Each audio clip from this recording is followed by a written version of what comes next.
Welcome back. DBMS और data field में काम करते वक्त you encounter with terms like data consistency, data integrity, data governance. बहुत सारे स्टूडेंट्स इन टर्म्स को लेकर कंफ्यूज रहते हैं। इस वीडियो में हम इन टर्म्स के बारे में डिटेल में बात करेंगे with examples. So these are key terms in data field. चलिए इन टर्म्स को डिटेल में समझते हैं with proper explanation and examples. सबसे पहला टर्म है डेटा कंसिस्टेंसी एंड ये डेफिनेशन है consistency in DBMS requires that any modification to a single piece of data be reflected uniformly across all link tables as well as entities. चलिए example के through समझाता हूँ। Consider this is the relational database.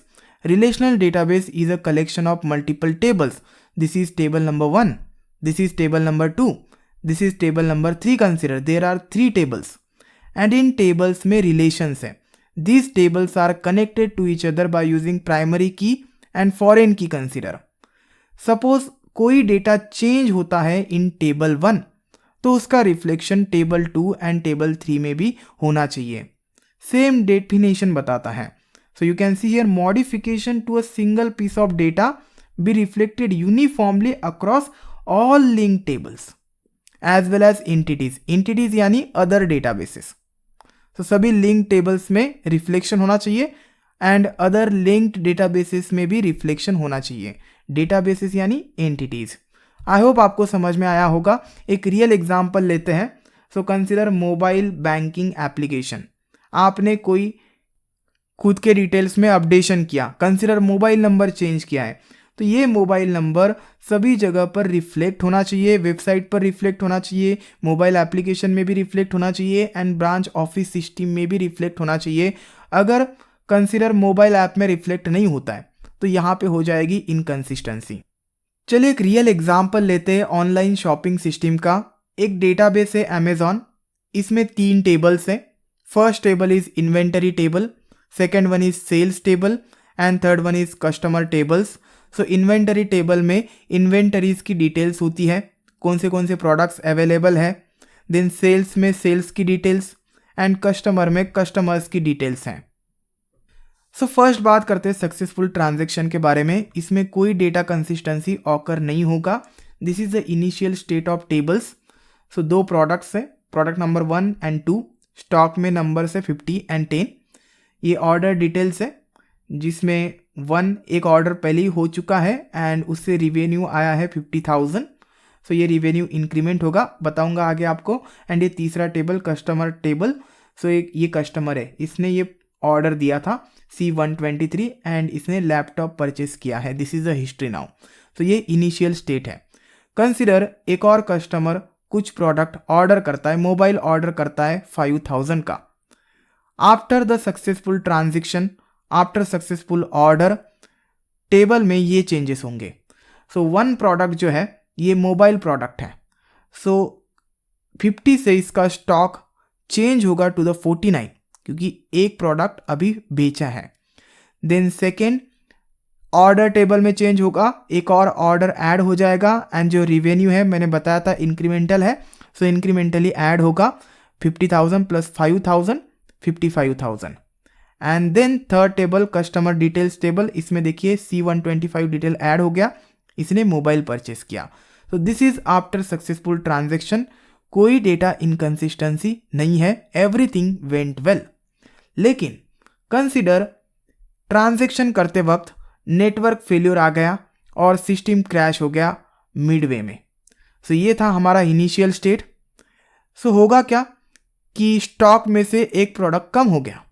तो देखिए mobile कम हो गया, 50 से 49 हो गया, बट बाकी 2 टेबल्स में कोई अपडेशन नहीं हुआ है and all this tables are related to each other. So देखिए इसमें एक ही ऑर्डर है, दूसरा ऑर्डर ऐड ही नहीं हुआ। देन एक और टेबल है हमारे पास, इसमें भी कुछ भी एडिशन नहीं हुआ, कुछ भी अपडेशन नहीं हुआ। तो ये है perfect example of data inconsistency. इससे क्या इम्प्लीकेशन होगा कि एक प्रोडक्ट मिसिंग है स्टॉक में से, जो कि गलत चीज़ है, गलत इंफॉर्मेशन आ जाएगी सभी के सामने। सो इसे बोला जाता है डेटा इनकंसिस्टेंसी एंड ये नहीं होना चाहिए। सो डेटा इनकंसिस्टेंसी समझ में आ गया। अब क्वेश्चन आता है हाउ टू प्रिवेंट इट। सो ऐसा मैकेनिज्म क्रिएट करो जिसमें सारे टेबल्स में, लिंक टेबल्स में एक साथ अपडेशन हो एंड सभी को ट्रीट किया जाए as a single unit. If any step fails, roll back होना चाहिए एंड सब कुछ इनिशियल स्टेट में आना चाहिए। इससे कंसिस्टेंसी मेंटेन रहेगी।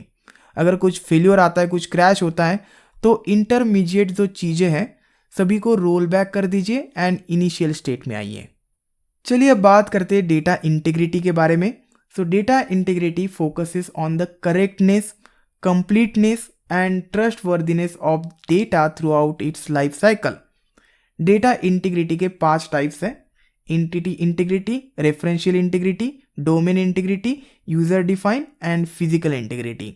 अगर आप इन टाइप्स को समझ गए देन आप डेटा इंटीग्रिटी को समझ गए। चलिए एंटिटी इंटीग्रिटी के बारे में बात करते हैं, the first type of data integrity. So इसमें टेबल में हर एक रो को एक यूनिक आइडेंटिफिकेशन होना चाहिए, हर एक रिकॉर्ड को एक यूनिक आइडेंटिफायर होना चाहिए, जिसे हम जनरली प्राइमरी की बोलते हैं। सपोज एम्प्लॉय टेबल है, you can see here employee ID एक कॉलम है जो कि एक प्राइमरी की है जिसमें यूनिक वैल्यूज है 101, 102 एंड हर एक रो को, रिकॉर्ड को यूनिकली आइडेंटिफाई किया जा रहा है। सो ये रिप्रेजेंट करता है एंटिटी इंटीग्रिटी। अगर ये है टेबल में, रिलेशनल टेबल में, तो एंटिटी इंटीग्रिटी मेंटेन हुई है। Next type is referential integrity. So it ensures relationships between tables are valid. देखिए डेटा एडिशन से रिलेशनशिप्स ब्रेक हो सकती है, इनवैलिड रिलेशनशिप्स हो सकती है, कुछ प्रॉब्लम्स आ सकते हैं। एक एग्जांपल के थ्रू समझते हैं। सपोज डिपार्टमेंट्स एक टेबल है एंड इसमें 2 रिकॉर्ड्स हैं। Department ID is a primary key 1 2, 1 represents comm department and 2 represents IT department. एक और टेबल है employee and you can see these are records. अब सपोज मैंने एक एम्प्लॉय रिकॉर्ड ऐड कर दिया with department ID 3। So employee में मैंने एक एम्प्लॉय आईडी है 103 एंड इसका XYZ नाम है, लेट्स कंसिडर X, एंड इसका डिपार्टमेंट आईडी मैंने एंटर कर दिया 3। बट डिपार्टमेंट आईडी 3 एग्जिस्ट ही नहीं करता है इस डिपार्टमेंट्स टेबल में। This 2 tables are linked with each other. Okay, so ये हो गया इनवैलिड रिलेशनशिप। सो इसे बोला जाता है रेफरेंशियल इंटीग्रिटी। सो ये ब्रेक नहीं होना चाहिए। सो रेफरेंशियल इंटीग्रिटी को मेंटेन करना होता है। तीसरा टाइप है domain integrity. Data values must adhere to defined constraints such as data types or formats. So these are some violations, examples of violations. Suppose price column है, प्राइस में अब क्या होता है, नंबर एक फ्लोट वैल्यू हो सकती है बट प्राइस यहाँ पे निगेटिव है। So this is violating constraint और format, you can say this can not be the negative. Department ID भी एक फ्लोट नंबर नहीं हो सकता। सो यहाँ पे टाइप वायोलेशन हो गया। सो ऐसे वायोलेशन नहीं होने चाहिए when you are updating the table, when you are adding new records in the table. So ये डोमेन इंटीग्रिटी भी मेंटेन करना होता है। Next one is user define integrity.